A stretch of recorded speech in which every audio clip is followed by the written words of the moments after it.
right, guys, back with another unboxing of a SYX Moto dirt bike. This is going to be the MK40. I believe it's a 40cc 4-stroke mini dirt bike. This one's going to be red in color, so another different color than we've done in the past.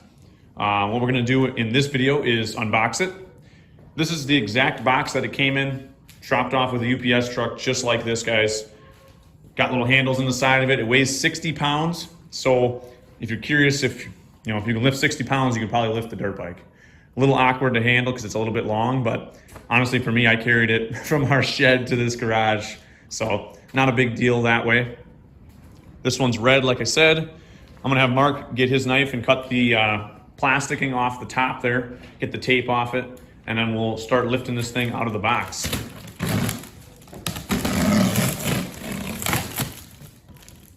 They pretty much use the same kind of packaging layout as all the other ones, from what I can see. Yep, bike's laying inside.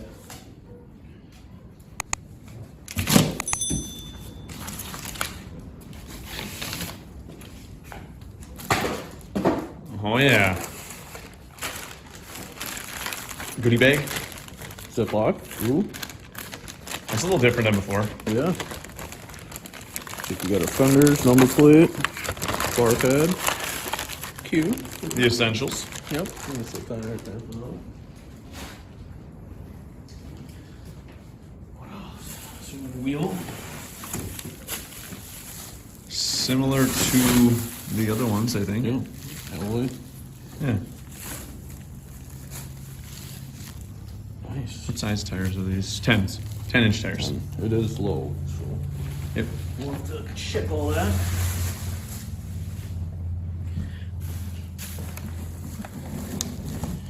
Handlebars are connected.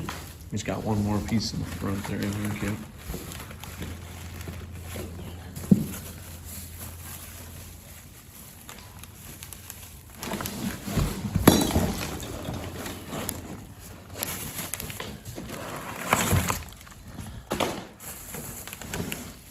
Oh, yeah. I'll take the box away.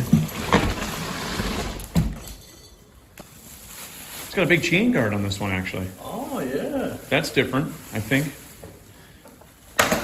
Oh! Ow. I think the chain might be off of it, actually. Yeah. Okay.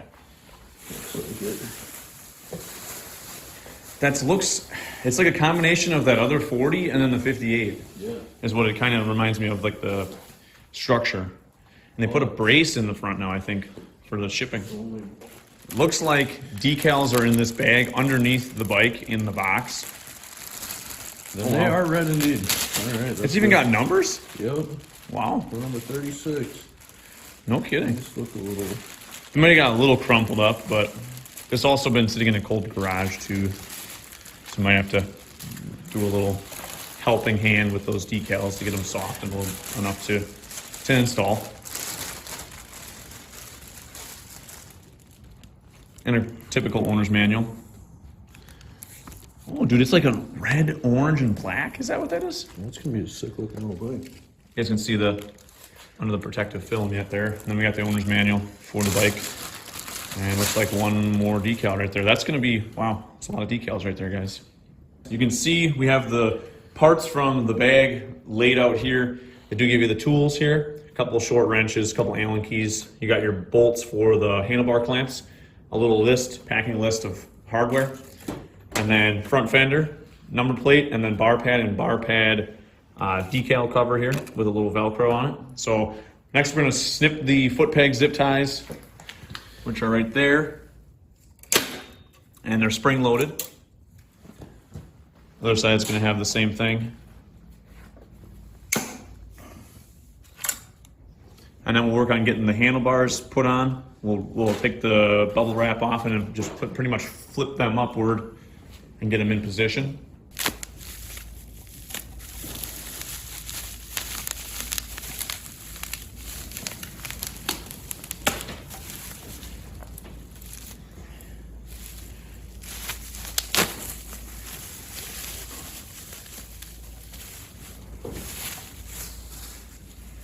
I would think, yeah, that is perfect. Oh, dude, different throttle setup too on that one. That's different. Give you guys a close-up of that. It has like I call it a 90-degree throttle tube. A little bit sportier, and the bars look a little bit different bend to them, I think, from the other ones. A little more performance. Yeah, this could be the best one yet. I don't know. We love the VK. We're still ripping that VK58. Oh yeah. Oh yeah. That thing has held up quite well for the most part. And it was ridden heavily off-road. Heavily.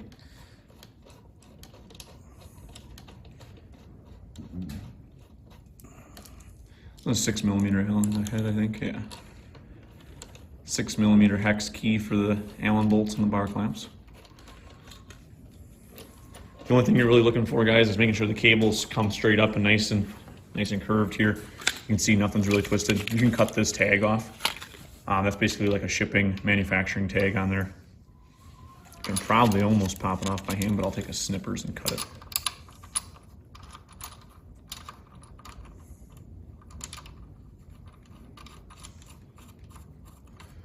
Hands are a little chilly today.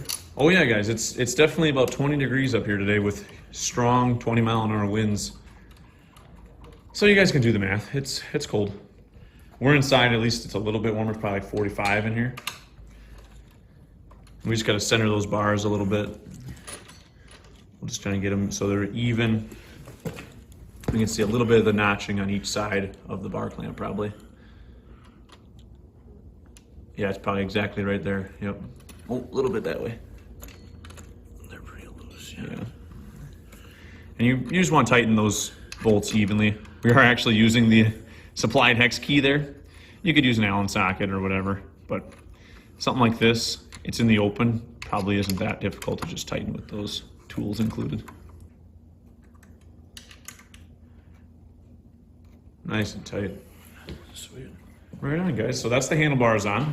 Next we'll do is we'll take that shipping bracket off of the front axle bolt here. We'll take that, slide that out, and then we'll get the front wheel installed. You want to put the fender on first? It might be a lot easier with the wheel. Yeah, I think you're actually right. We've done this in the past. We put the fender on first. That way you're not fighting the wheel for clearance that way. The front fender is going to use these, just like the instructions say, 3 of the smaller, real fat-headed cap Allen bolts. The super long ones, or the longer ones, actually go in for the number plate and also a spacer that goes in on the top here.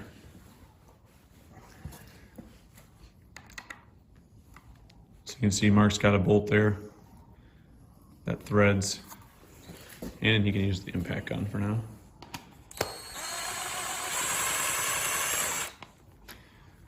Yep. And then I believe a spacer and a washer goes on, correct? Washer so it doesn't push through the plastic. Yep. And that's going to pilot over those plastic ears on the front fender. And then that spacer keeps it from, you basically want to go in between all the cables. It makes like an X with the cables. And then you would tighten her in. And then your cables have room. Yep. So that makes a lot more sense now. Yeah.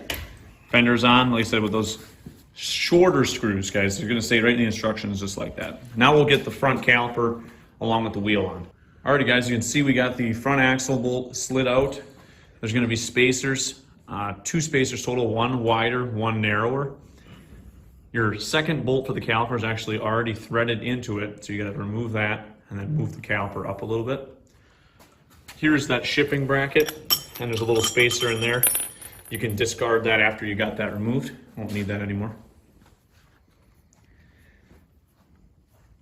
And I believe, I can't remember if there's a certain spacer for one side or the other basically to line up the brake rotor with the caliper is what it's designed for. So one of the spacers, it's going to pinch it, and one it's going to fit correctly.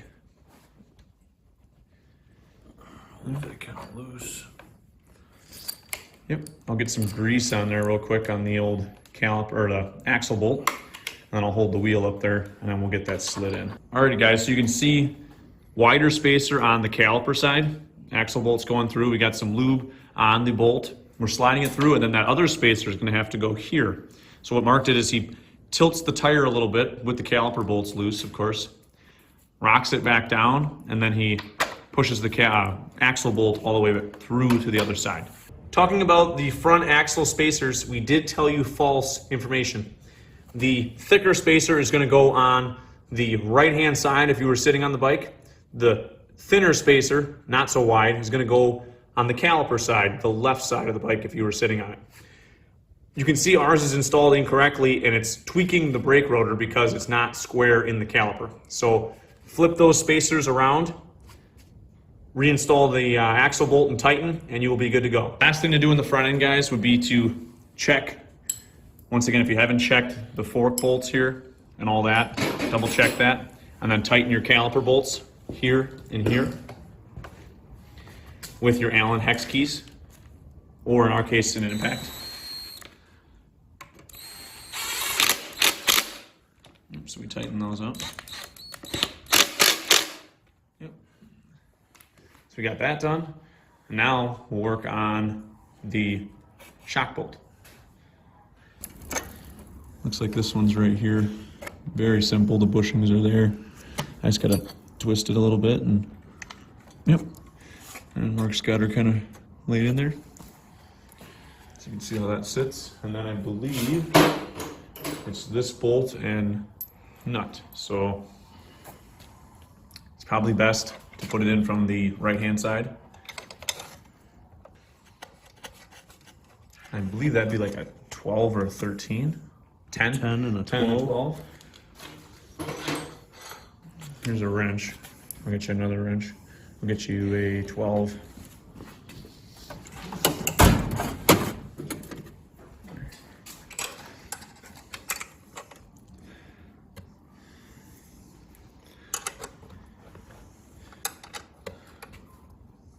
So it's going to be a little bit at a time getting that bolt, and then you should always double check the upper shock bolt. Even though it was in there from the factory, double check it just to be safe. Mark is just checking the chain, guys. It seemed to be a little bit tight out of the box. So with these monoshocks, you gotta make sure that when the suspension flexes a little bit, the chain isn't banjo string tight. The book says what, 15, 20 millimeters of slack? There you go, yeah. 15 to 20 millimeters of slack with your index finger in the middle of the chain. In my opinion, that's 3/4 of an inch or so of slack. Another rule of thumb would be as long as there's a little bit of give in the chain when the suspension is compressed, you're probably okay. You just don't want it to be tight to begin with, standing still, and then somebody gets on it and then it's tighter yet. That's usually not the best that way. Very, very hard on the gearbox that way with the bearings, a little bit more side load. The engine oil dipstick's in a good spot. The carburetor and the primer and the choke is in a good spot. Like, I really like the layout of the engine on this one. Probably better than the other two, to be honest. I think this one they did a good job on the design. The ease of kind of finding everything is a little better. What else was on that shock, Mark, that you noticed? What was that? The rear shock is adjustable on this one. Which I don't believe the others were adjustable. Maybe the VK I can check again, but I know the 40 MT was not. So this has got a threaded body, adjustable shock for preload, and possibly ride height. Mark's just taking a tape measure and he's measuring the adjusters on the length on each side, making sure they're pretty close to even. And then he'll retighten the axle bolt after he's got it kind of where he wants it.